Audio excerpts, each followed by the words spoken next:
Hello, welcome to PUC channel. আজ আমি যাচ্ছি একটা নতুন জায়গার ঠিকানায়।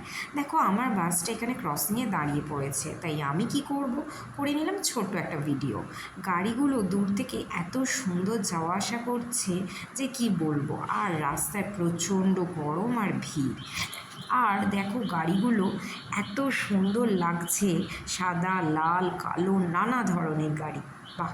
এই দেখো, পৌঁছে গেছি আমার জায়গাটাতে। এখান থেকে নেমে কিছুটা দূর গিয়েই সেই জায়গাটা, যে জায়গাটিতে আমি যাচ্ছিলাম। এই দেখো, পৌঁছে গেছি। এখানে কিন্তু নানা ধরনের ব্যাগ তোমরা পেয়ে যাবে খুবই রিজনেবল প্রাইস। এখানে কিন্তু নিউ মার্কেট, হাতিবাগান থেকেও রিজনেবল প্রাইসে পেয়ে যাবে। এটা হচ্ছে পার্ক সার্কাস থেকে ঠিক আগের রুটে এই মার্কেটটা রয়েছে। এখানে ব্যাগগুলো, যে স্লিং ব্যাগগুলো ছিল, সেগুলোর দাম কিন্তু 250 করেছিল। আর দেখো, এখানে নানা ধরনের জুতো পাওয়া যাচ্ছিল। এছাড়া নানা ধরনের তোমার স্কুল ব্যাগস ছিল। এই ব্যাগগুলোর বলছিলাম 250 টাকা করে দাম। স্কুল ব্যাগগুলো খুবই রিজনেবল প্রাইসের মধ্যে পাওয়া যাচ্ছিলো। আর দেখো, এবার আমি যাচ্ছি বাড়ির উদ্দেশ্যে। টাটা, দেখা হবে পরে একটা ভিডিওতে।